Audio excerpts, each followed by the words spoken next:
जादूची होडी. अरे वा, पुस्तक छान आहे.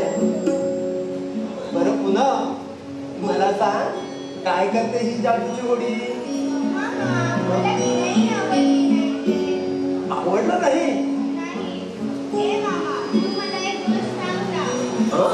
गोष्ट आणि मी ना बाबा ना, एक त्या लबाड बोलण्याची गोष्ट सोडली तर मला दुसरी कोणतीच गोष्ट येत नाही बघ.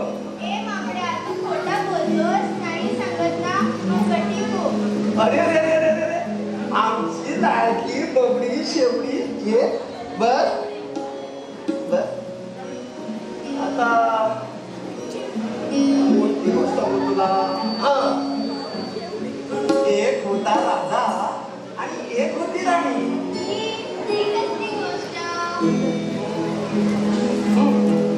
मग वाघोबाची सांगू?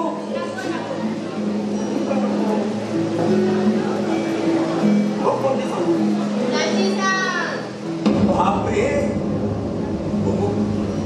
काची? आणि तू घाबरलीस म्हणजे?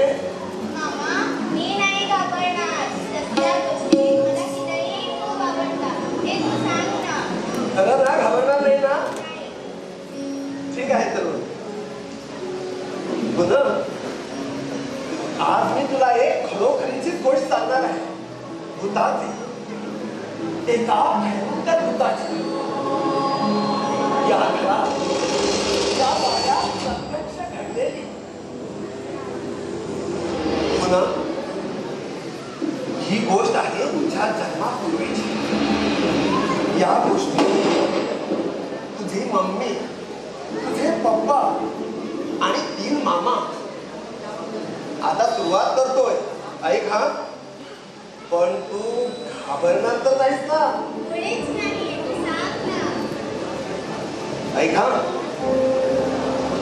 तुझे आजोबा फार श्रीमंत, एक दानशूर माणूस. एकूण 4 मुले त्या. प्रथम पत्नीपासून झालेला एक तो आमचा दादा आणि दुसऱ्या पत्नीपासून भाऊ, बंधू आणि आमच्या 3 भावाची एक लाडकी, ती आमची ताई. कुणाचीही दृष्ट लागावी असा हा आमचा परिवार. आम्हाला हा बंगला बांधला.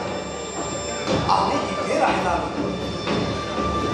लोक म्हणायचे स्मशानभूमीवर बांधलेल्या बंगल्यात यश नाही लावायचं. हुतात्मे वगैरे तोहाच आहे, निव्वळ अंधश्रद्धा असं म्हणणारं आमचं कुटुंब त्या भयानक प्रसंगाने नामशेष होत गेलं. तो काळ, तो क्षण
श्री रामनाथ प्रसाद, श्री चौचार प्रसाद.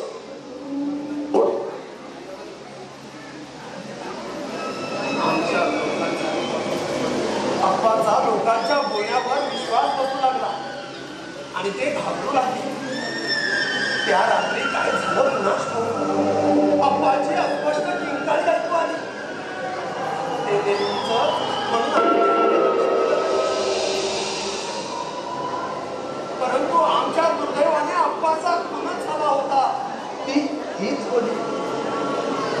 भयानक खोली.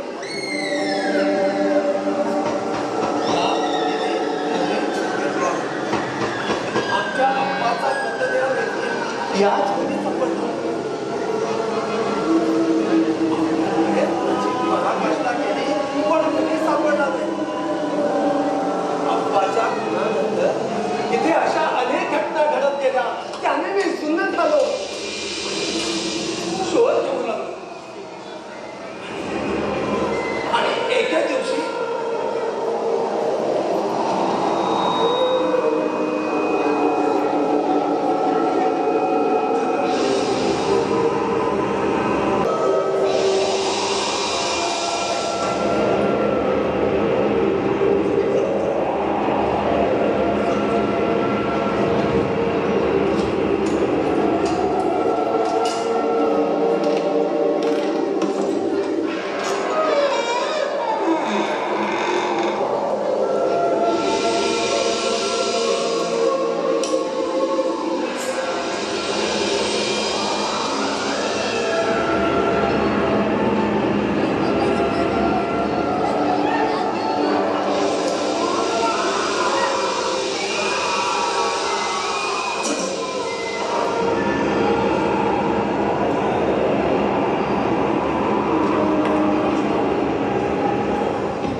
बंदूक आहे रोजच ओरडतात.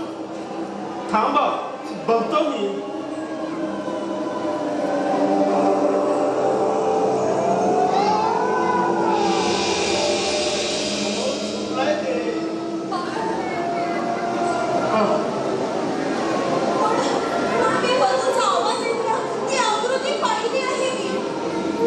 ताई साहेब अप्पाच्या नंतर मला देखील संशय यायला लागला आणि लोक म्हणतात स्मशानभूमीवर बंगला बांधला म्हणून काहीतरी करता येतं. करणी टाकीचे प्रकार आणखी का तुम्ही घाबरत तर नाही ना बाई साहेब. दादाला नको नको तो झोपला आहे ना झोपू दे त्याला. दिवसभर राम राम राम बसून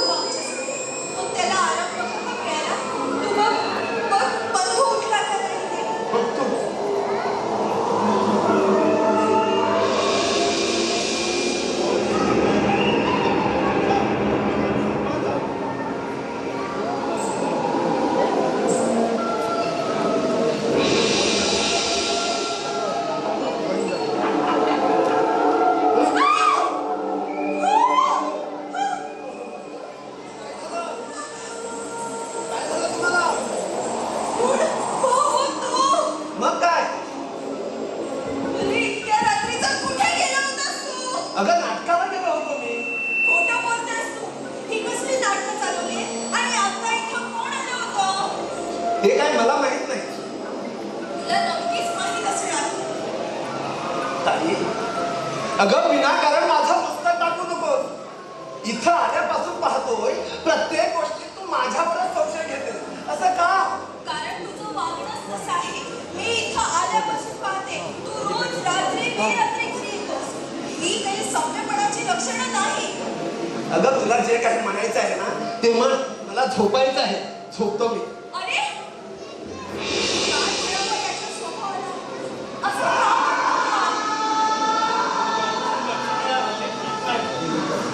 सांगणार कसं कसं असतं तरी नोकरी या मुलाला. बघा. बरं, दोन्ही नीट बंद करून घे आणि हे बघ, जागून राहा जरा.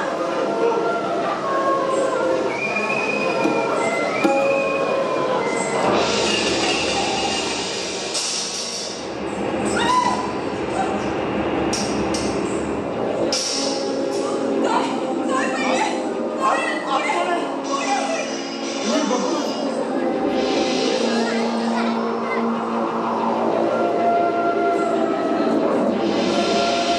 कोण आहे? कोण आहे?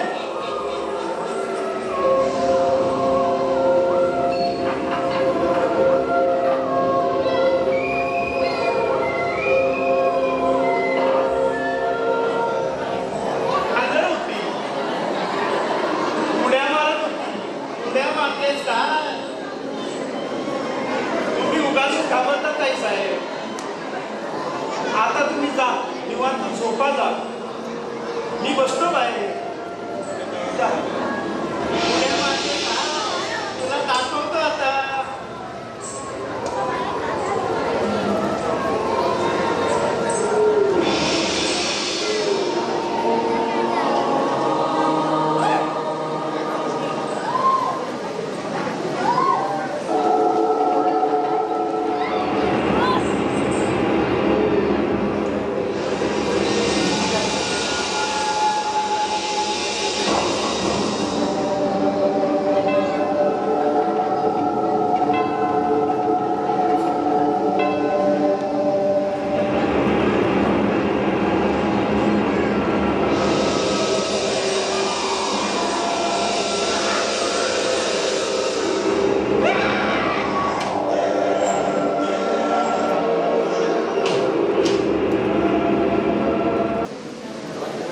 श्री गणेशाय नमः.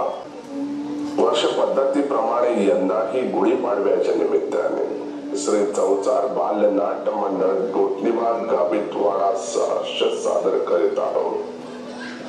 सुरेश साळवी लिखित संगीत सामाजिक रहस्यमय 3 अंकी मराठी नाटक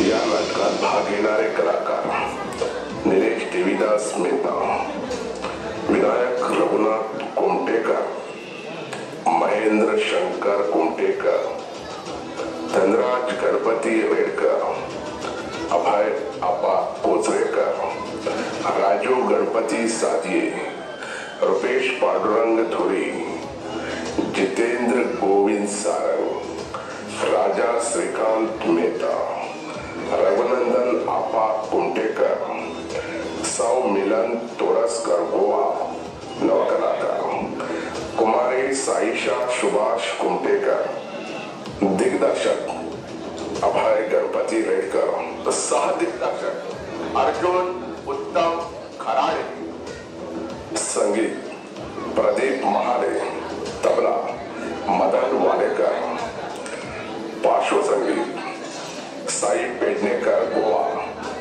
रंगमंच सप्तकोटेश्वर नाट्य भंडार बाड कारवार, बुधवंत श्री सुरेश वासुदेव मेहता भडदार, श्री संजय विष्णू कोळंबकर, स्टेज मॅनेजर श्री शंकर मालू कुमटेकर, व्यवस्थापक श्री चौचार योग मंडळ गोटणीबाग गाभितवाडा माजाडी. काही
माझी ताई हो.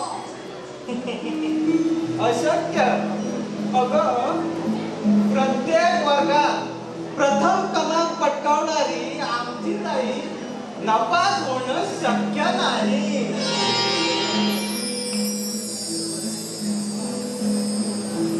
आणि म्हणून म्हणतोय मी तुला, इथं आलं तर फक्त आला आणि पुन्हा जर मला काम करताना दिसली तर मात्र मी तुझ्या रागावे ना. दादा, तोंड पहा रागवणाऱ्याचं. दादा, दादा, तू माझ्यावर रागवावास म्हणून मी देवाजवळ चक्क 5 नारळांचा तोरणाचा नवस बोलले. हा? हो, पण कसलं काय? तू मला रागवतच नाही म्हणून माझा 5 नारळांचा जो नवस आहे ना, तो तसाच अडकून आहे. हो हो हो हो हो. म्हणजे आता माझ्यामुळे त्या बिचाऱ्या पुजाऱ्याचा तोटा. हे बघ ताई, हा. आता मात्र मी तुझ्यावर रागावणारच नाही ना. तर मार देणार असंच ना? अरे दादा, आई बाबांचा मार खाण्याचा योग आलाच नाही. निदान तुझा तरी. पण कसलं काय? तू तर आहेस ममतेचा तुकडा. कोणी काही चुकीचं वागलं तर त्याच्यावर मायेचं पांघरूण घालतोस. अरे देवा, दादा चहा थंड झाला. हा मी पुन्हा गरम करून आणते. नको, काही नको. तुला काय सांगितलंय मी आता? आराम करायचा ना, तसाच घेतो.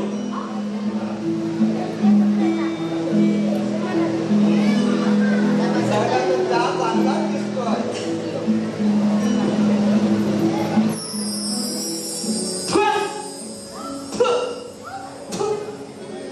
अगं, हे काय?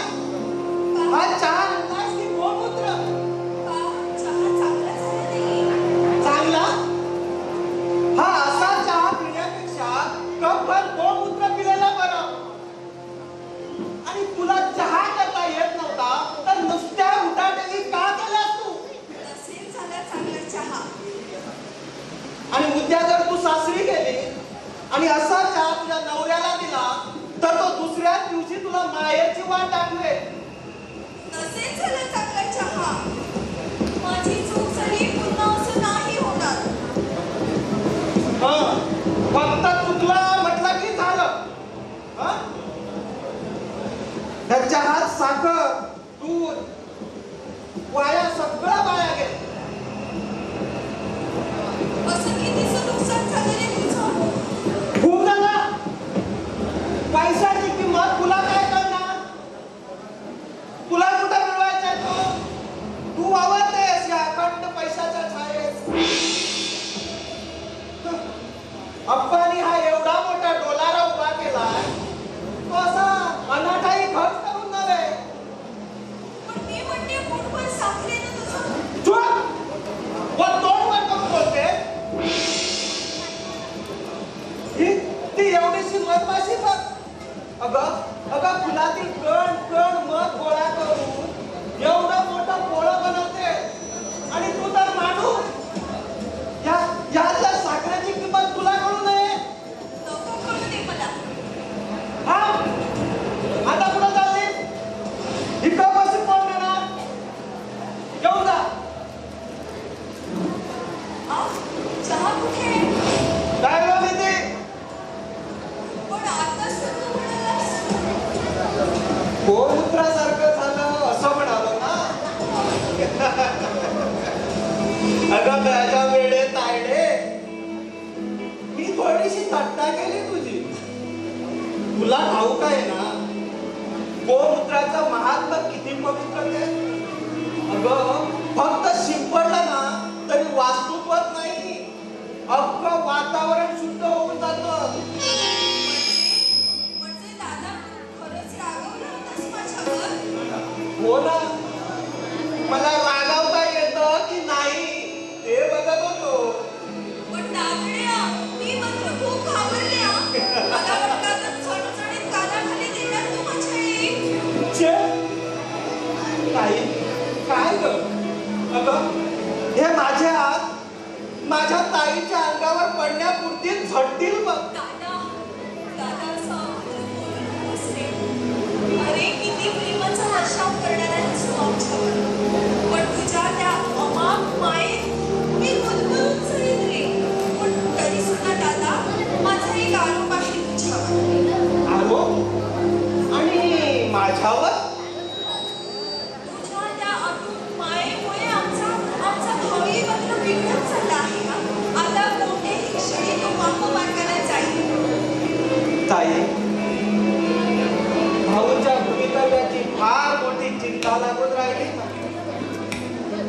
वाईट मित्राच्या संगतीने अगं नको ती व्यसन करू लागलाय.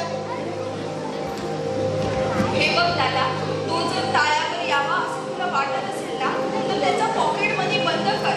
हाच एक रामबाण उपाय आहे बघ.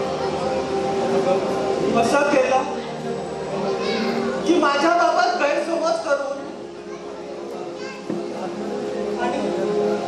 आणि मला नेमकं तेच नको आहे ताई. अरे पण दादा, आमचं भवितव्य घडवता तुझं भवितव्य काळाच्या पडद्याआड घडत होत चाललं आहे. याचा कधी विचार केला आहेस का तू? अप्पांना दिलेल्या वचनाला मला जागलं पाहिजे. तू सासरी गेली, बंधू भाऊ याची लग्न झाली की फार मोठ्या जबाबदारीतून मोकळा होईल. दादा, म्हणजे बंधूचं सुद्धा तू लग्न करणार? माझा बंधू अगं धुतल्या तांदळासारखं वर्तन होतं माझ्या बंधूचं. तोच नेमका दुर्दैवाच्या फेऱ्यात सापडावा. बंधू, हे बंधू, अरे बोल ना रे काहीतरी. तुला काही सांगायला गेलो तर ते तुला कळत नाही आणि तू सांगितलेलं आम्हाला समजत नाही.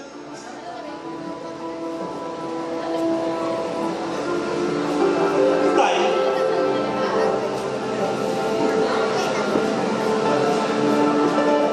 माझ्या बंधूने असा कोणता गुन्हा केला होता की दैवत म्हणून तो पाठलाग करतोय तिच्यावर.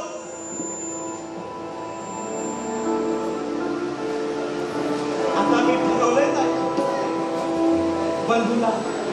बंधूला अमेरिकेत घेऊन जातो आणि मोठ्यात मोठ्या डॉक्टराची ट्रीटमेंट करतो त्याला.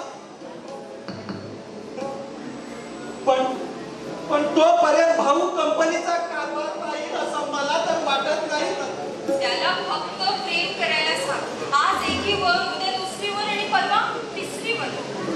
आणि मी म्हणते, या बेअक्कल मुलींना सुद्धा अक्कल नाही. नॉनसेन्स. प्रेमाचा अर्थच मुळी कळत नाही. हे आजीबाई, तू आता कॉलेजात जातेस ना, हो, तेव्हा प्रेमाचा अर्थ तुला कळला तरी झालं. दादा, आम्ही कॉलेज केलं, पण आमचं हे माकडच्या तोंड बघून कुणी आमच्यावर प्रेमच केलं नाही. बघ, तू मात्र सावध राहा म्हणजे झालं. दादा, म्हणजे माझ्यावर विश्वास नाही का तुझा? आहे तर अगं या आमच्या ताईवर विश्वास ठेवणार नाही, मग विश्वास ठेवणार कुणावर?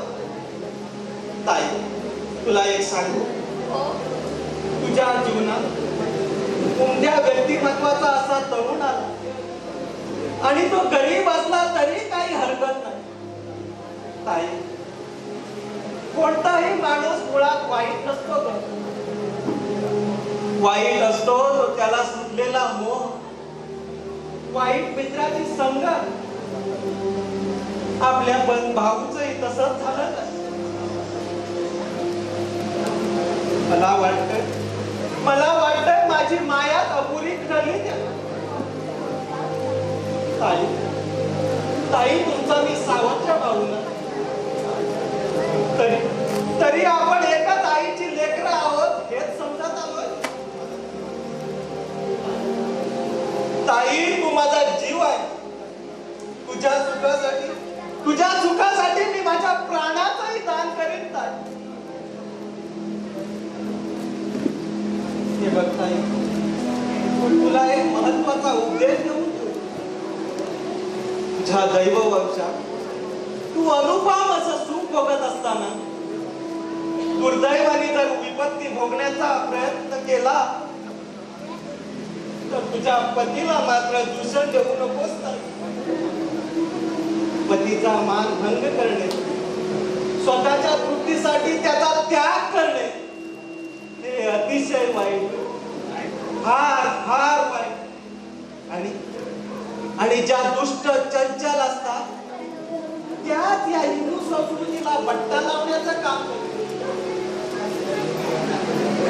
स्त्रीत्वाच्या मर्यादेचं सदा उल्लंघन केलं तरच दोन्ही घराण्याचं नाव उज्ज्वल. दादा एवढं चांगलं बोलायला कुठून तरी शिकलास तू. एवढा बुद्धिमत्तेचा महासागर. दादा दादा खरंच तू देव माणूस आहेस रे. परमेश्वरा माझ्या दादाला उदंड आयुष्य दे आणि आमच्यावर अशीच मायेचा वर्षाव करू दे त्याला. एवढीच प्रार्थना आहे तुझ्या चरणी माझी. हे बघ, तुझ्या बरोबर बोलण्यात कधीच वेळ गेला कळलंच नाही. मला एका महत्वाच्या मीटिंग साठी बाहेर जायचं होतं. बाबल्या, रे बाबल्या. आलो आलो. काय म्हणता दादासाहेब? हे बघ, माझी बॅग तयार कर आणि कपडे काढ. हो आणि नंतर गाडी काढ माझी. ठीक आहे? हो. ताईसाहेब बाबल्या तू मला काही साप म्हणतोस ना तेव्हा माझ्या डोळ्यासमोर तो वळवळणारा साप दिसतो. तेव्हा तू मला फक्त ताई साहेब असंच म्हणत जा. बरं बाई. आजचा दिवस किचन रूम तुम्हीच सांभाळा म्हणजे झालं. अरे हळू बोल. दादा नाही तर रागवेल माझ्यावर. तू असं एक काम कर, दादाला